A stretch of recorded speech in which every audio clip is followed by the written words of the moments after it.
ఈ తత్వం అనేది ఊరికే ఏదో ఒకసారి అలా కళ్ళతో చూసి చెప్పేటటువంటి విషయం కాదు. ఇది చాలా గంభీరమైనటువంటి విషయం. ఇంత గంభీరమైనటువంటి విషయాన్ని చెప్పాలి అని అంటే ఏదో ఒక మూల ప్రమాణాన్ని పెట్టుకొని చెప్పాలి. కాబట్టి మన ఇష్టం వచ్చినట్టుగా ఒక్కొక్కళ్ళు ఒక్కొక్క రకంగా చెప్పుకుంటూ పోతే ఇంకా చివరికి గందరగోళమే మిగులుతుంది. కాబట్టి ఏం చెప్పినా కూడా ప్రమాణాన్ని పెట్టుకొని చెప్పాలి. ప్రమాణాలన్నిటిలోనూ కూడా ఉత్కృష్టమైనటువంటి ప్రమాణం ఏమిటి అని అంటే వేదం, శృతులు. ఆ శృతులే అత్యంత ఉత్కృష్టమైనటువంటి ప్రమాణాలు. కాబట్టి నువ్వు ఏం మాట్లాడినా కూడా అది శృతి సమ్మతంగా ఉండాలి. శృతి సమ్మతంగా ఉంది అని అంటే అప్పుడు నేను కూడా దాన్ని ఖచ్చితంగా అంగీకరిస్తాను. అది గనక శృతి సమ్మతంగా లేదు అని అంటే అప్పుడు నేను దాన్ని అంగీకరించేది లేదు అని శంకరాచార్యుల వారు చెప్పారు. కాబట్టి నువ్వు చెప్పేది సరిగ్గా ఉందా లేదా అనేది నిర్ణయించాల్సింది, అది నచ్చాల్సింది నచ్చకపోవాల్సింది నాకు కాదు, శృతికి, వేదానికి. అంటే అది వేదసమ్మతంగా ఉండాలి. వేదసమ్మతంగా ఉంది అని అంటే ఒప్పుకుంటాం, లేదంటే లేదు అనేది శంకరుల యొక్క అభిప్రాయం. కాబట్టి శంకరాచార్యుల వారు ఏం చేశారు అని అంటే సంపూర్ణంగా వేదములన్నింటినీ కూడా చూసి అవలోకన చేసి విచారణ చేసి ఏం ప్రతిపాదించారు అనంటే ద్వైతం అనేది మామూలుగా వ్యావహారికంగా ఉండనే ఉంది, కానీ అక్కడితో ఆగడానికి వీల్లేదు. అంతిమమైనటువంటిది ఏమిటి అనంటే అద్వైత తత్వం.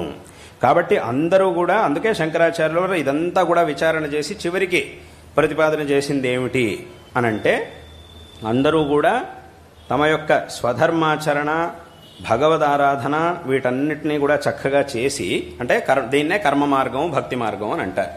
ఈ కర్మ మార్గాన్ని భక్తి మార్గాన్ని అందరూ కూడా చక్కగా ఆచరించి చిత్తశుద్ధిని తెచ్చుకొని ఆ తర్వాత జ్ఞాన మార్గంలోకి వెళ్ళాలి.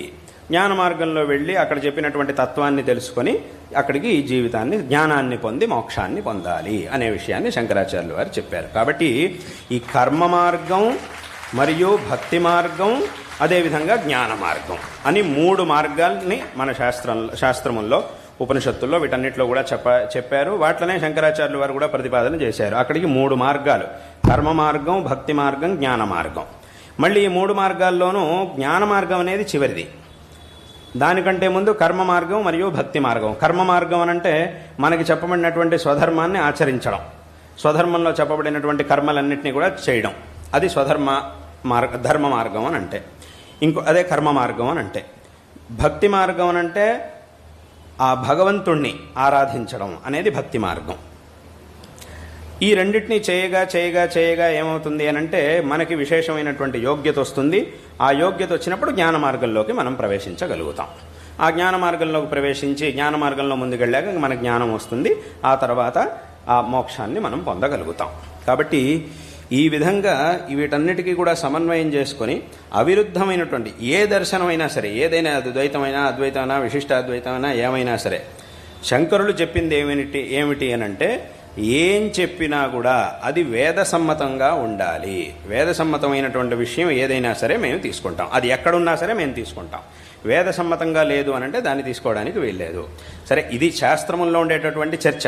యథావత ఇప్పుడు జనాలకు కావాల్సినటువంటిది ఏమిటి అనంటే ఇప్పుడు చెప్పినట్టుగా మన యొక్క స్వధర్మంలో పరంపరగా వచ్చినటువంటి కర్మలని నిష్కామంగా ఆచరిస్తూ భగవంతుడి యందు అచంచలమైనటువంటి శ్రద్ధాభక్తుల్ని కలిగి విశేషంగా యథాశక్తి భగవంతుడిని ఆరాధిస్తూ ఉంటే అప్పుడు ఈ కర్మ మార్గంలోనూ భక్తి మార్గంలోనూ మనం వెళ్ళగలిగిన వాళ్ళు అవుతాం.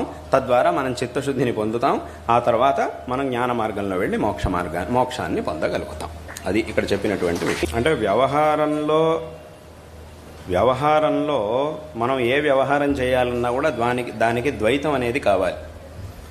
ద్వైతంలోనే వ్యవహారాలన్నీ కూడా ఉంటాయి. అంటే ద్వైతం కోసం మనం కొత్తగా ప్రయత్నించక్కర్లా. మనం ఉన్నదే ద్వైతంలో, మనం పుట్టిందే ద్వైతంలో, బతుకుతున్నదే ద్వైతంలో, అంతా చేస్తున్నది ద్వైతంలోనే. కానీ ఈ ద్వైతంలో ఎంతకాలము, ఈ జన్మలోనూ ద్వైతంలో ఉన్నాం, కిందటి జన్మలోనూ ద్వైతంలో ఉన్నాం, అంతకుముందు ద్వైతంలోనే మనం అనాది కాలంగా ద్వైతంలోనే బతుకుతూ వస్తున్నాం. ప్రతి జీవి ద్వైతంలోనే ఉన్నది.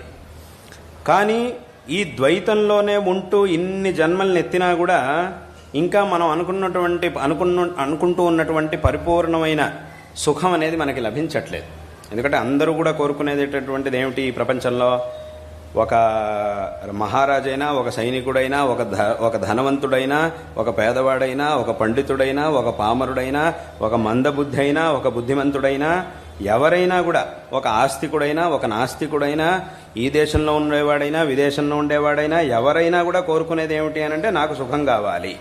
అందులోనూ ఉన్నదానికంటే ఉన్నటువంటి సుఖంలో అన్నిటికంటే ఎక్కువ సుఖం కావాలి, అందులోనూ శాశ్వతమైనటువంటి సుఖం కావాలి అనేది అందరికీ ఉన్నటువంటి కోరిక. ఇది మాత్రం ఎప్పుడు కూడా మారదు. ఏ వ్యక్తిలోనూ ఈ కోరిక అనేది మారదు. ఎవరు కూడా నాకు దుఃఖం కావాలి అని ఎవరు కూడా అనరు, నాకు సుఖం వద్దు అని కూడా ఎవరు అనరు. ఈ ఉత్కృష్టమైనటువంటి శాశ్వతమైనటువంటి సుఖం అనేది ఏదైతే ఉందో, సుఖాన్ని పొందడం అనేది ఏదైతే ఉందో, దీనికే శాస్త్రంలో చెప్పినటువంటి పేరు మోక్షము అని. అంటే మోక్షం అంటే ఏమిటి? ముక్తి. ముక్తి అంటే విడుదల. విడుదల అంటే దేని నుంచి? దుఃఖం నుంచి. ఈ దుఃఖమైనటువంటి సంసారం నుంచి విడుదలని పొందడం.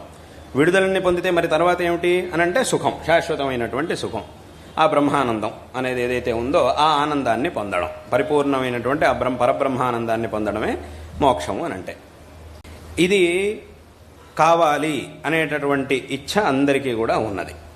అంటే నేను కోరుకున్నటువంటి ఆనందాన్నే శాస్త్రాల్లో మోక్షము అని అన్నారు అనే విషయం జనాలకు తెలుసో లేదో అది వేరే విషయం, తెలియకపోవచ్చు.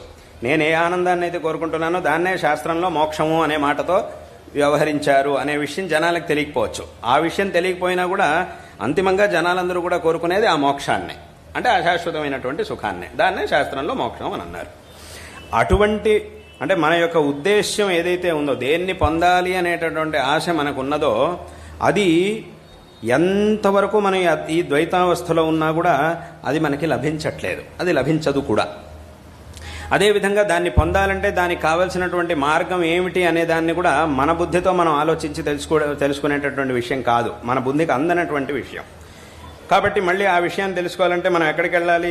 సరైనటువంటి ప్రమాణాన్ని ఆశ్రయించాలి. ఏమి ప్రమాణం? మళ్ళీ అక్కడికి వేదములే మనకి ప్రమాణం. వేదములు, ఆ వేదములను అనుసరించి వచ్చినటువంటి ఈ భగవద్గీత మొదలైనటువంటి గ్రంథాలు, ఈ స్మృతులు, ఇవన్నీ కూడా మనకి, బ్రహ్మసూత్రాలు, ఇవన్నీ కూడా మనకి ప్రమాణం. కాబట్టి వీట్ల ద్వారా మనం ఆ మోక్ష మార్గాన్ని, శాశ్వతమైనటువంటి ఆనందాన్ని పొందడానికి కావలసినటువంటి మార్గాన్ని తెలుసుకోవాలి. ఆ మార్గం ఏమిటి అనంటే అదే అద్వైత తత్వము, అద్వైత తత్వాన్ని తెలుసుకోవడం అనేది.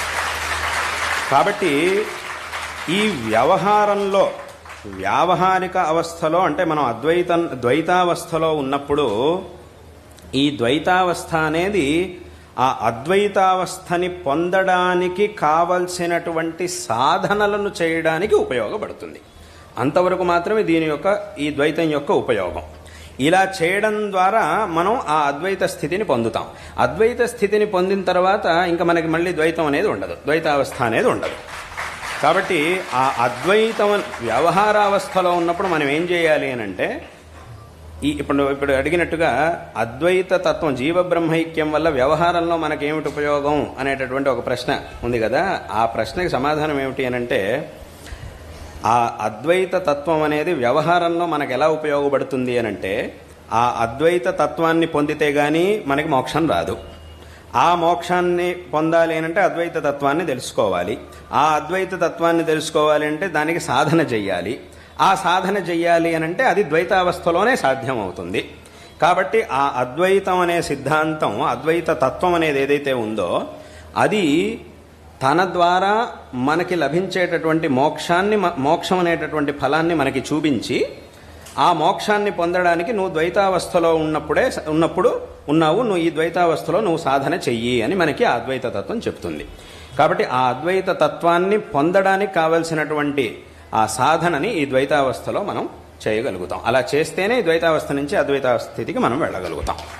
కాబట్టి ఈ విధంగా ఆ అద్వైత తత్వాన్ని మనం చూసి, దాని యొక్క గొప్పతనాన్ని మనం తెలుసుకొని, మనకి కావలసినటువంటి ఫలం దానివల్లనే లభిస్తోంది అనేటటువంటి విషయాన్ని మనం తెలుసుకొని, దానికి కావలసినటువంటి సాధనని ఈ ద్వైతావస్థలో మనం చెయ్యాలి. ఈ విధంగా ఈ ద్వైతావస్థలో అద్వైతత్వాన్ని మనం ఉపయోగించుకోవాలి తప్ప, అంటే మన యొక్క లక్ష్యంగా అద్వైత తత్వాన్ని పెట్టుకోవాలి. ఆ జీవ బ్రహ్మైక్యం అనేది ఏదైతే ఉందో దాన్ని ఒక లక్ష్యంగా మనం పెట్టుకోవాలి. లక్ష్యంగా పెట్టుకొని ద్వైతావస్థలో చేయవలసినటువంటి సాధనలన్నింటినీ కూడా చేసి దాని వైపుకి వెళ్ళాలి. అంతే తప్ప అద్వైత స్థితిని ఇక్కడికి మనం తెచ్చుకొని దాని ద్వారా ఏదో వస్తువుని, ఏదో దుకాణానికి వెళ్ళి ఏదో వస్తువుని తెచ్చుకొని ఉపయోగించుకున్నట్టుగా అద్వైతాన్ని ఎక్కడి నుంచో తెచ్చుకొని మన ఇంట్లో పెట్టుకుని దాన్ని ఉపయోగిస్తామని అలా ఉపయోగించుకునే వస్తువు కాదు అది. దాన్ని ఒక లక్ష్యంగా చూస్తూ ఎప్పటికైనా సరే దీని దగ్గరికి నేను వెళ్ళాలి, దీన్ని నేను పొందాలి, ఈ అవస్థని నేను పొందాలి అనేదాన్ని లక్ష్యంగా పెట్టుకోవాలి. అంటే అక్కడికి ఒక లక్ష్యంగా దాన్ని పెట్టుకొని దాని వైపు వెళ్ళడానికి కావలసినటువంటి సాధన చేయడానికి ఆ అద్వైత తత్వం అనేది మనకి ఈ ద్వైతావస్థలో ఉపయోగపడుతుంది అంతే. దాని యొక్క తత్వం అనేది అలాగా.